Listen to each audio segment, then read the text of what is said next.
I saw that the owner of this sock manufacturing company was following me. And I DM'd him. The rest is history.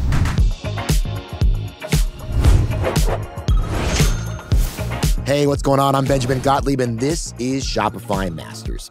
If you're looking to start or build your business, you probably have a lot of questions about marketing. Well, good thing Mary Gui is on set today.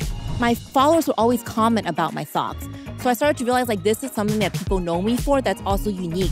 She launched her fashion sock line, Sock Candy, about 5 years ago. And since then, she has leaned into artistic designs and social media strategies that many might consider outside of the box. We were getting sales from this one random person linking to our product through Reddit. She's here now today to share her tips and tricks with you. Mary, so happy you're here. Welcome to the show. Hi, Ben. Thanks for having me. I'm so excited to be here. It is exciting, almost as exciting as those socks you're wearing right now. Those are super cool. I thought those were part of your shoes when you walked in. Obviously, those are incredible, and I want to hear how you've been so successful marketing those.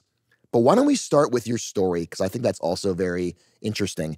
You always wanted to work in fashion, right? Yes. But you didn't start there. Where did this love for fashion come from? Yeah, it's really interesting. I've always loved fashion from a very young age. I think it was something that was very innate as part of me, but I think I was also very influenced by my mom. I would always look at her photos from the 80s, and I actually started wearing her clothes when I was in high school. So I would style her vintage pieces from the 80s and wear that rather than the Abercrombie polos that everyone else wore. So I always really stood out, and people were like, oh, Mary likes old clothes. She likes weird clothing. So I think that's where my interest in fashion really started.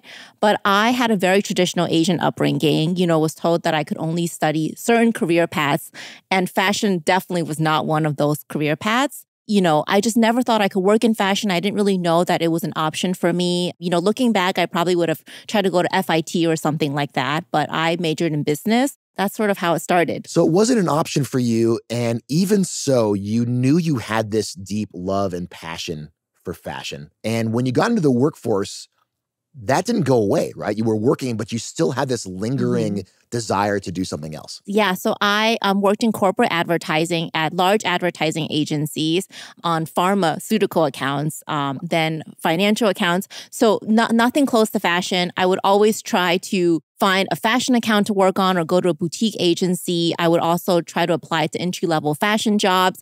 At one point, I even tried to apply to just work in retail at some of my favorite brands and stores. And I just never had any luck with it. I think because my resume just didn't reflect that I had any, experience in fashion whatsoever. Yeah, this was a dream for you. It wasn't something you were pursuing actively. Exactly. But, one day after I'd been working in advertising for several years, I just decided that I was just going to quit my job. I had always kept a fashion blog on the side. It was a secret. I would always document all of my outfits every day, really bad lighting in my little apartment, but I never shared it with anyone. It was just for me. And so one day I decided that I was going to quit my job and pursue fashion blogging full time, because this was back in the day when, Instagram was just starting to get really popular. There were a lot of large Instagram influencers popping onto the scene, bloggers.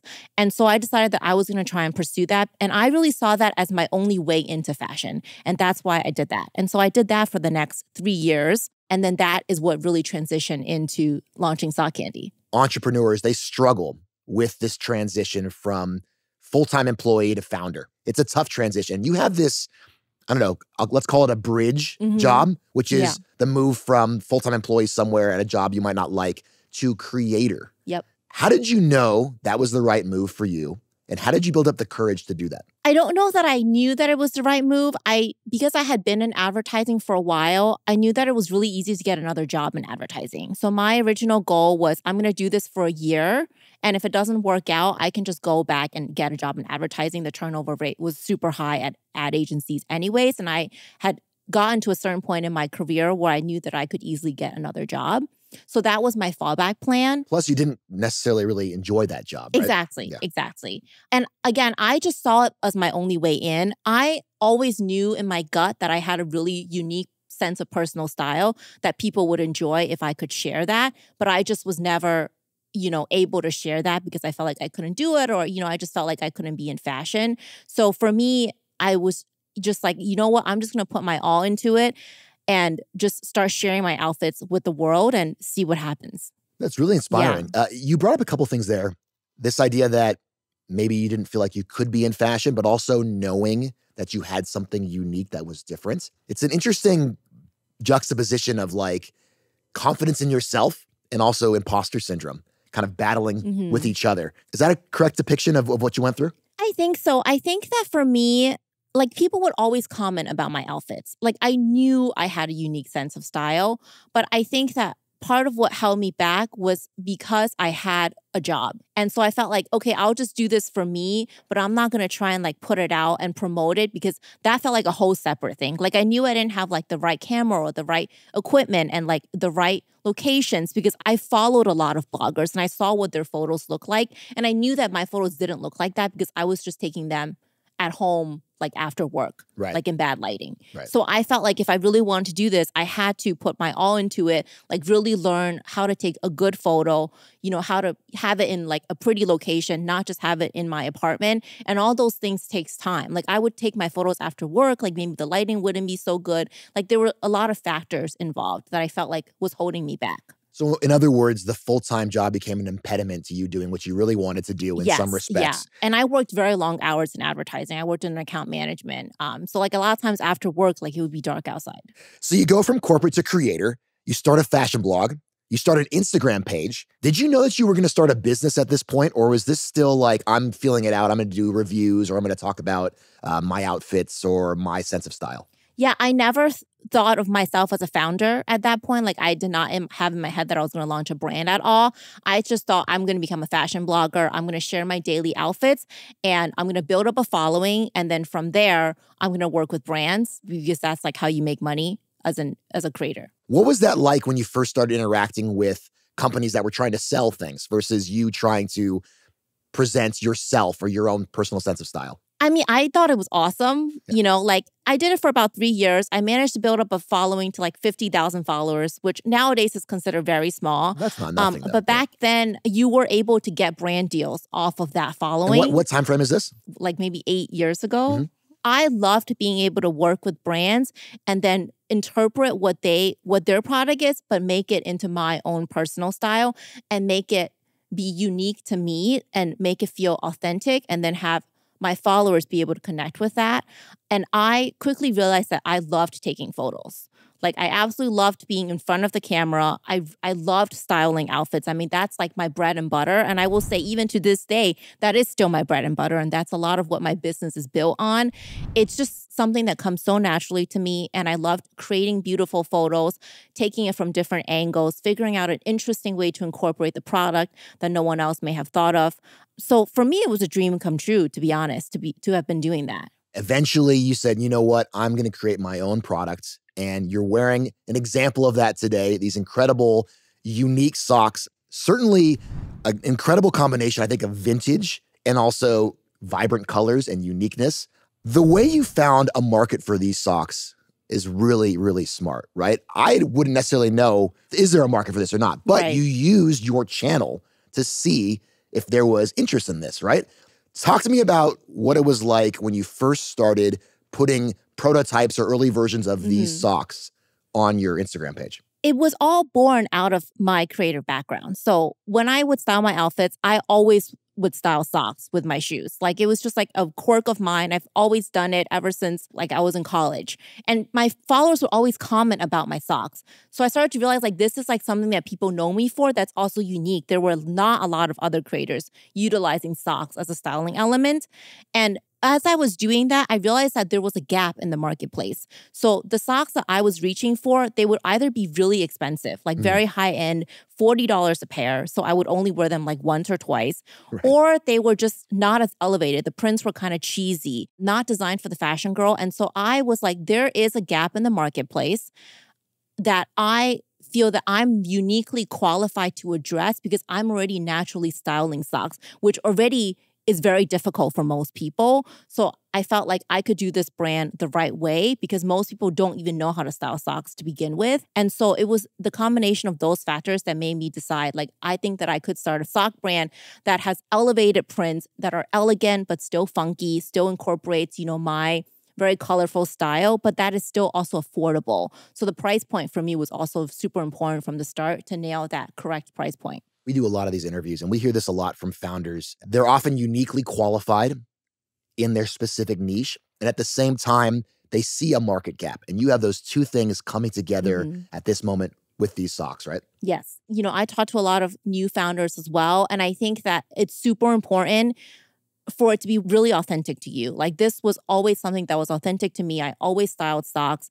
Most people didn't. And two, that I was uniquely qualified to do because I have a very unique sense of style. And, I was styling these socks in unique ways.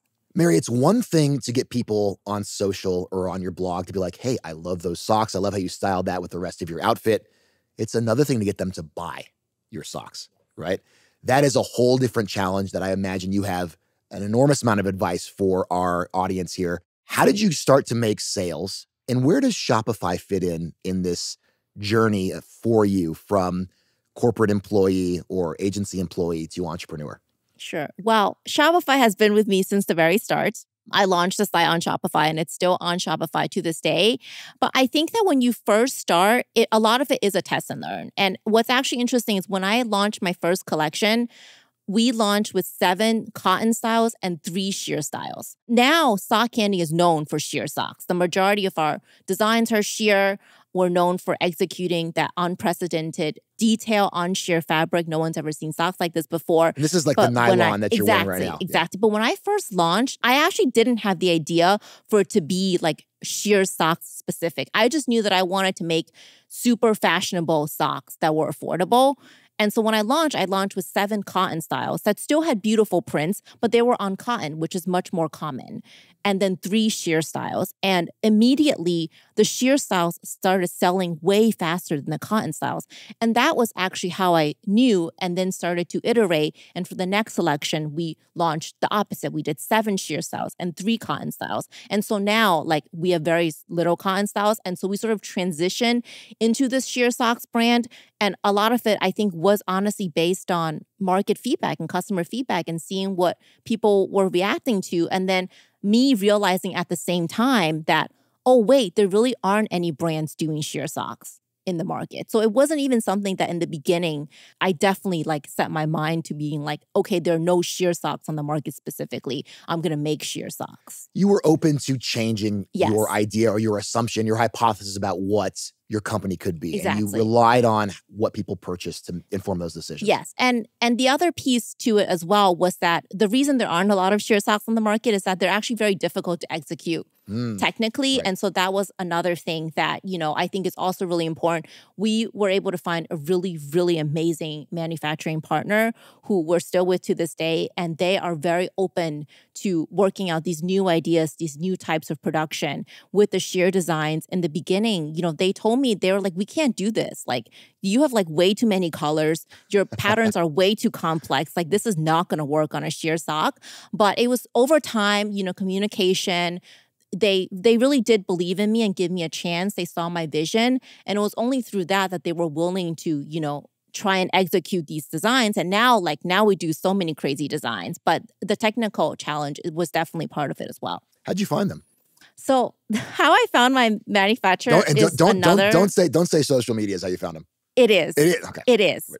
And this, I feel like, is another just great lesson for new founders is you just have to start putting your stuff out there. So before I even launched Sock Candy, I started an Instagram page for Sock Candy. And I started posting inspo photos of other socks, my old blog photos. It wasn't even your product yet. No, it wasn't my product. I would post my old blog photos or other socks because my idea was, okay, I'm going to get people that are interested in socks to start following this page. And then once I have my own product, I'll at least already have 1,000 followers or something like that. And so in the beginning, I didn't have a lot of followers. So I would literally check every single person that was following me. Every time I got a new follower, I would go look at their profile. And one day I saw that the owner of this sock manufacturing company was following me. Wow. And I DM'd him and we got on a call and the rest is history. It's amazing. Yeah. It's serendipitous, I think. Yeah. No question about that. And really a great example of leaning into what you want to do. And then your business kind of evolved naturally. I want to get into now, if we can, how you've been so successful marketing these. Mm-hmm.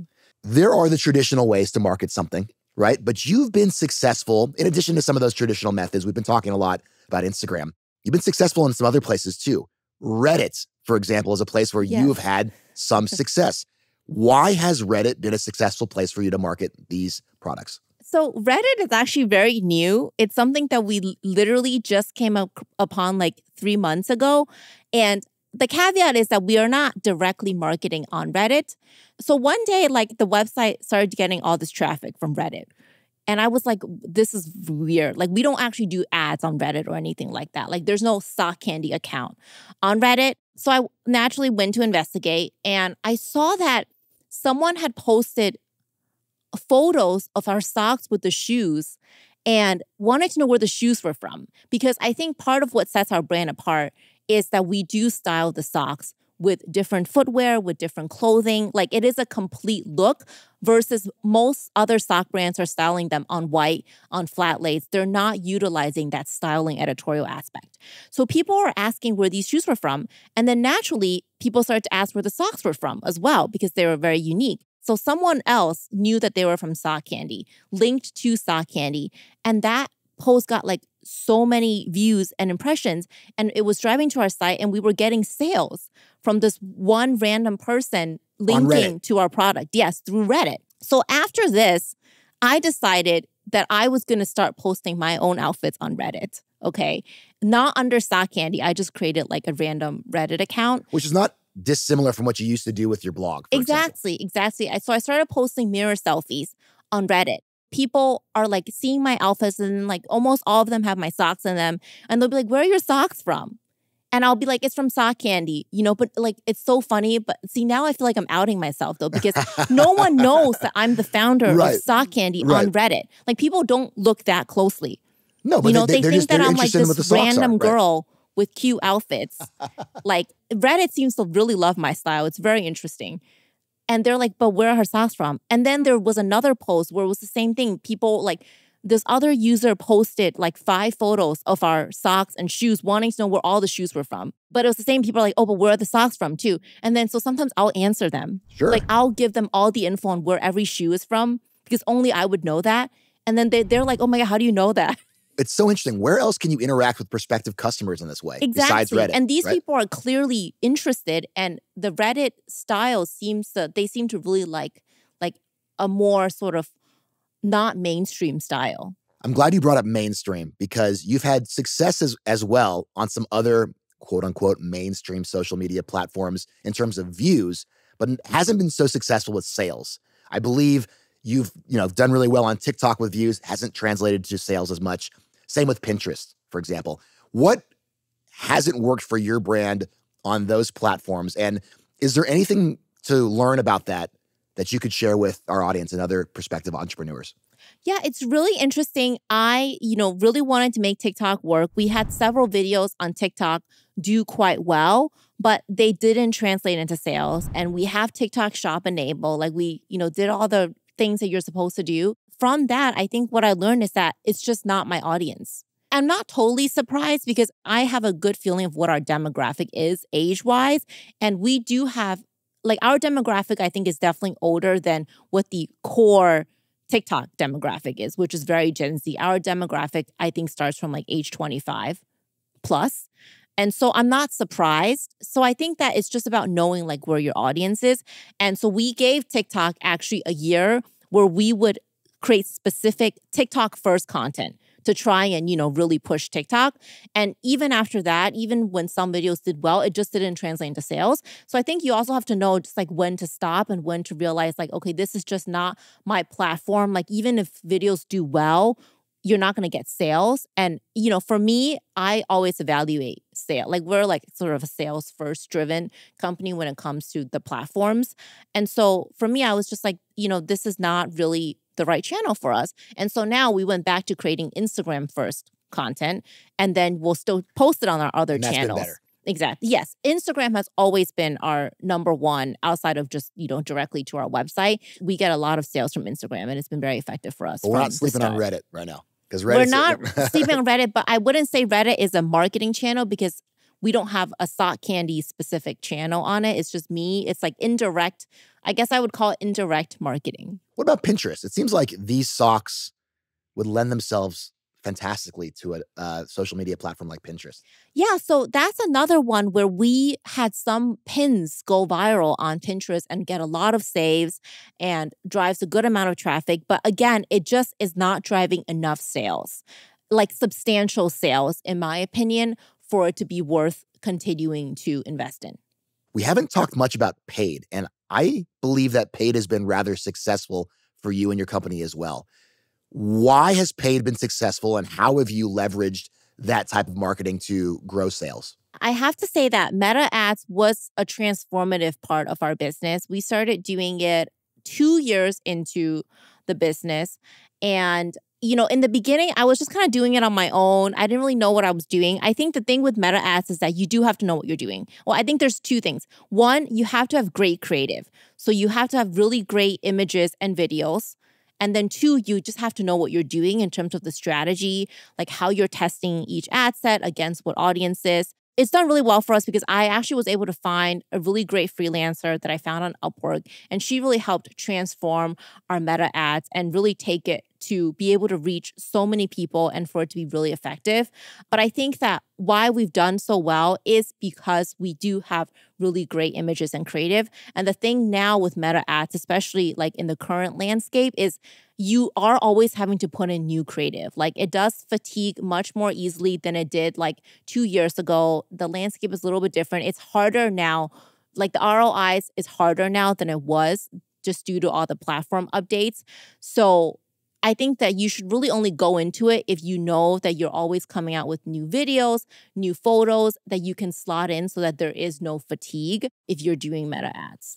So in other words, you need to have fresh and new creative content all the time. But you also mentioned you need to know what you're doing with the strategy. Can you share anything more about your strategy? What do you do that has been successful, or what did you do in the past that has been successful for you? Yeah, so when we first launched it with this Meta Ads expert that I had found, we actually went in testing. I think we tested like 10 different audiences with like 100 combinations of different ads. So like that testing and learning really helped us to build the infrastructure for the rest of our ads. And another great thing was when we're writing the ads, what we did was we put out a survey to my current customers. So again, you don't want to do it too early. Like we were already 2 years in, and we then used the customer language to then write our ads so that resonated a lot more. Like sometimes like the way I describe my socks may not be the way a customer describes them, but we would use their language to write some of our ads. And that was like really great. And I was like, wow, this is like genius, right?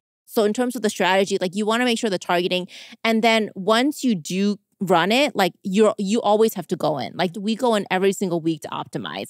At that point, it's just about learning how to optimize, learning when to increase budget, decrease budget, shut things off. It's very sort of straightforward in a way. Like Facebook is like, there's like certain do's and don'ts. And once you learn those do's and don'ts, you're able to go in and optimize it every single week. So like a really active management of the ads, That's what are working. Absolutely necessary, yes. So to take a step back here, when evaluating what social media platforms you should use for your business, how do you select which ones fit for, say, I don't know, a sock business, a candle business, a fashion brand? What's your advice for founders when they're trying to evaluate which social media platforms to lean into? Well, I think one is understanding your customer and who your customer is. So I think that's really important. Like for us, we all know TikTok is more Gen Z, right? So, but I think also audience. Too is knowing what your product lends well to, and kind of knowing what content does well on each platform. Like I feel like for TikTok, it's a lot more demonstrative. Like if you can show you making the product, like if you have a candle brand and you can show yourself making the candle from scratch in studio, those types of videos go viral. But we don't make the socks in-house. It's more about styling.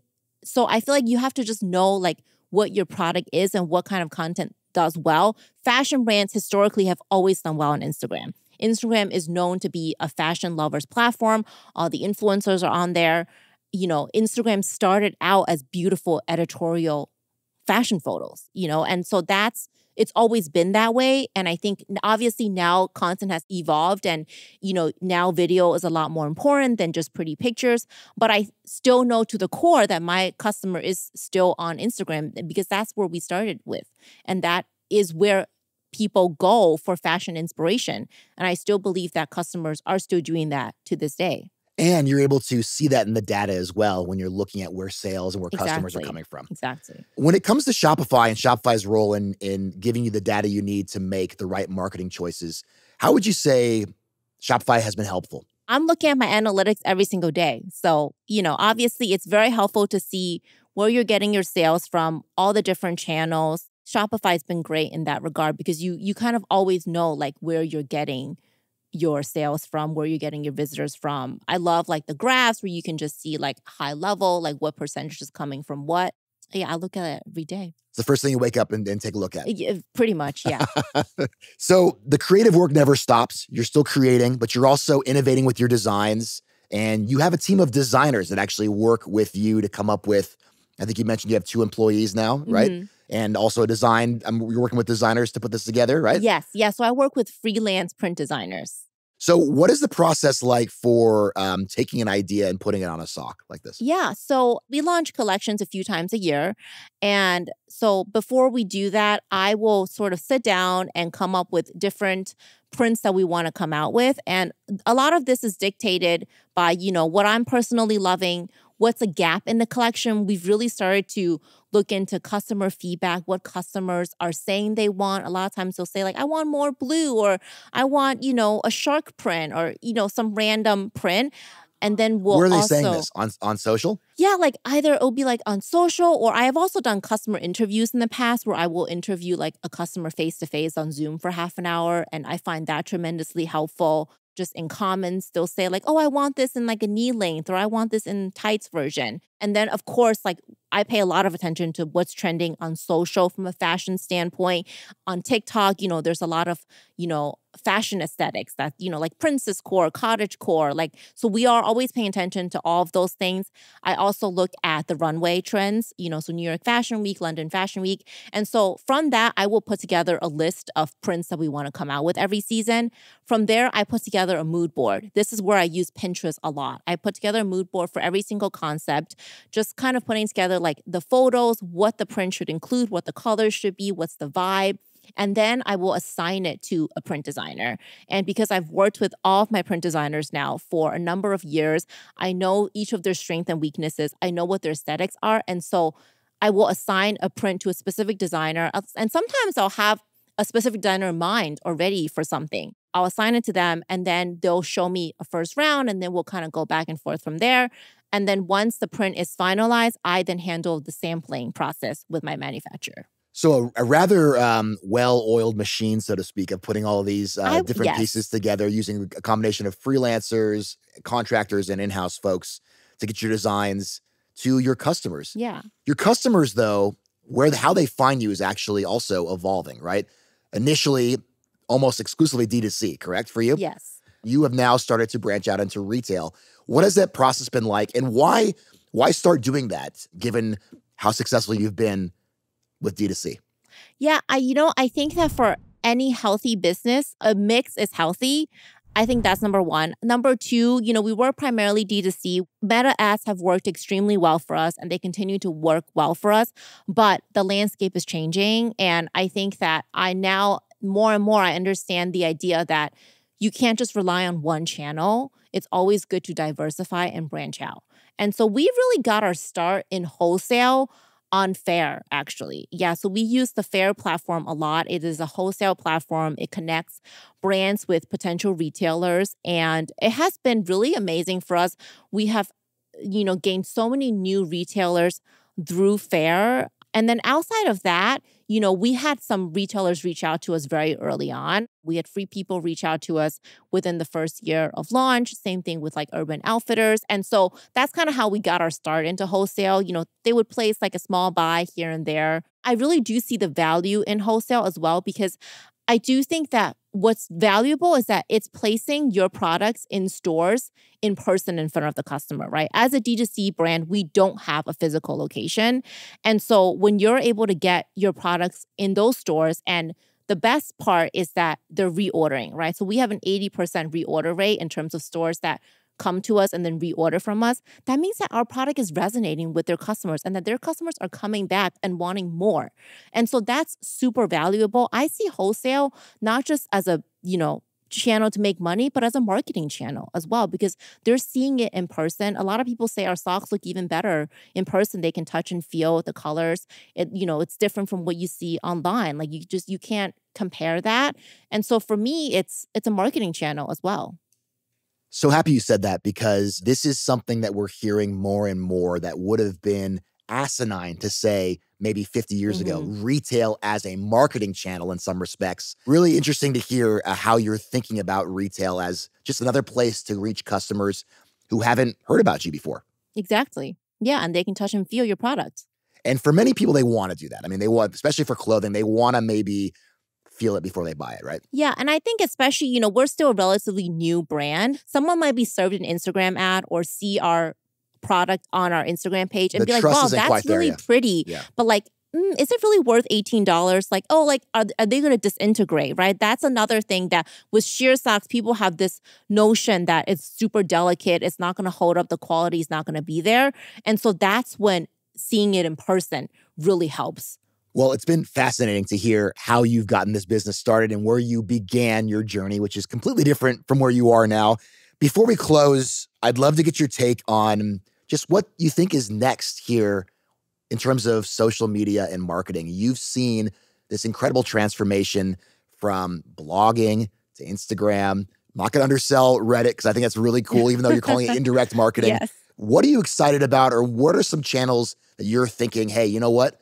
This could be another place where I market my socks and my brand? I don't know that we're thinking of any new channels per se. I think that we are looking at our social media strategy from another lens. So when we first started, it was all about beautiful editorial photos, very similar to my blogging photos. People were happy with a static image as long as it looked pretty, it looked like a magazine. But now more and more, that type of content doesn't do well anymore. And I think it really has been influenced by TikTok, but now it's also translated into Instagram. Now everyone's posting reels and videos. And I think that now the trend really is, how do you make it relatable? People don't want that static, beautiful image anymore. They still do want it on the website. When you go to the website to shop, you still want to see that it's very pretty. But in terms of Instagram and social content, it's not enough to just post that anymore. You need to be posting interactive videos, things that make people feel like they know you, they know the brand, things that are funny, things that incorporate current events. Things like that are now what's resonating on social media. And I also think that if you're a founder, if you can be founder-facing and be founder-led, that honestly translates so well onto social media, and it will help you get new customers. So it's very different now. Now I spend so much more time thinking about what kind of relatable videos can we post rather than what pretty pictures can we take next. It's great advice, and hopefully this episode has been relatable for you if you've been watching or listening. Mary, thank you so much for doing this. Thank you so much. It was a pleasure. And please, if you're still watching, hit that subscribe button or like this video. That way we can keep making more interviews, more conversations for you just like this.